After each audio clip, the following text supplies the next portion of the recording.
ورحمۃ اللہ وبرکاتہ۔ میں ہوں آپ کا دوست، آپ کا بھائی یاسر ملوک۔ اللہ سے امید کرتا ہوں کہ آپ سب خوش ہوں گے، صحت مند ہوں گے۔ اللہ جل جلالہ آپ سب کو خوش اور صحت مند رکھے، اور اللہ جل جلالہ آپ سب کو ہر قسم کی پریشانی سے اور ذلت سے دنیا اور آخرت میں اپنے حفظ و امان میں رکھے۔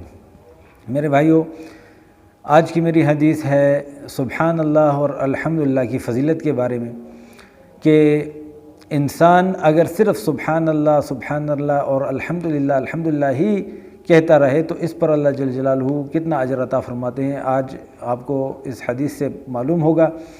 تو میرے بھائیو، انسان کو ہر وقت اللہ کو یاد کرنا چاہیے، کیونکہ اللہ کی بے شمار نعمتیں ہیں جس کی ہم گنتی بھی نہیں کر سکتے۔ اللہ جل جلالہ خود قرآن پاک میں فرماتے ہیں کہ اگر تم میری نعمتوں کو گننا چاہو تو تم نہیں گن سکتے، اور ہم اس اللہ کو بھول جائیں، اپنی دنیا کے کام کاج اور چیزوں میں لگ کر، دنیا کی رنگینیوں میں لگ کر اپنے اللہ کو، اپنے رب کو بھول جائیں جس نے ہمیں عدم سے وجود دیا، ہمارا کوئی نام و نشان نہیں تھا۔ اللہ جل جلالہ نے ہمیں وجود عطا فرمایا اور صحت دی، تندرستی دی، جوانی دی اور زندگی دی اور رزق دیا، اور ہم اس اللہ کو بھول جائیں تو یہ بہت زیادہ جو ہے نا خسارے والی بات ہے، نقصان والی بات ہے کہ ایک انسان اپنے رب کو بھول جائے۔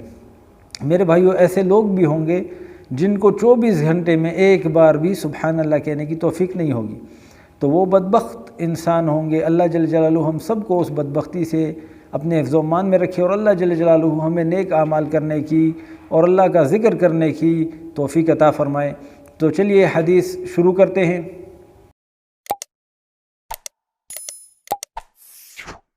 بسم اللہ الرحمن الرحیم۔ سبحان اللہ اور الحمدللہ کی فضیلت۔ ابو مالک اشعری رضی اللہ تعالیٰ عنہ سے مروی ہے کہ رسول کریم صلی اللہ علیہ وسلم نے فرمایا، الحمدللہ میزان کو بھر دیتا ہے، اور سبحان اللہ اور الحمدللہ آسمان اور زمین کے درمیانی حصے کو بھر دیتا ہے۔ اللہ جل جلالہ سے دعا ہے کہ اللہ ہم سب کو عمل کرنے کی توفیق عطا فرمائے، آمین۔ اللہ سے امید کرتا ہوں کہ آپ سب کو یہ ویڈیو پسند آئی ہوگی۔ اسی طرح فضائل کی ویڈیوز دیکھنے کے لیے میرے یوٹیوب چینل کو سبسکرائب کریں، فیس بک پیج کو لائک کریں، اور کومنٹ سیکشن میں اپنی رائے کا اظہار ضرور کریں۔ اگر مجھ سے کوئی کمی کوتاہی ہو جائے یا کوئی اونچ نیچ ہو جائے تو اس پر میں معافی چاہتا ہوں، کیونکہ میں عالم نہیں ہوں، میں ایک عام انسان ہوں۔ تو اللہ جل جلالہ مجھے معاف فرمائے، اور آپ سے بھی معذرت چاہتا ہوں اگر کوئی کمی کوتاہی ہو جائے۔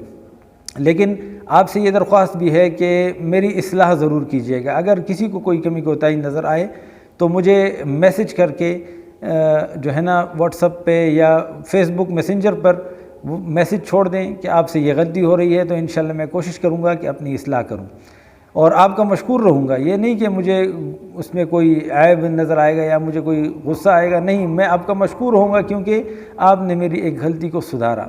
اور اللہ جل جلالہ مجھے، آپ کو اور سارے مسلمانوں کو نیک اعمال کرنے کی توفیق عطا فرمائے اور گناہوں سے بچنے کی توفیق عطا فرمائے، اور اللہ جل جلالہ دنیا اور آخرت میں ہر قسم کی پریشانی سے ہم سب کی حفاظت فرمائے۔ اب اجازت چاہتا ہوں، اگلی ویڈیو تک اپنا خیال رکھیے گا۔ السلام علیکم ورحمۃ اللہ وبرکاتہ۔ السلام علیکم۔ سب دوستوں سے گزارش ہے کہ میرے یوٹیوب چینل کو سبسکرائب کریں اور بیل آئیکن کو پریس کریں تاکہ ہر آنے والی ویڈیو آپ تک آسانی سے پہنچ سکے، اور لائک کریں اور شیئر کریں، اور اپنی رائے کا اظہار کمنٹ سیکشن میں کریں۔ جزاک اللہ۔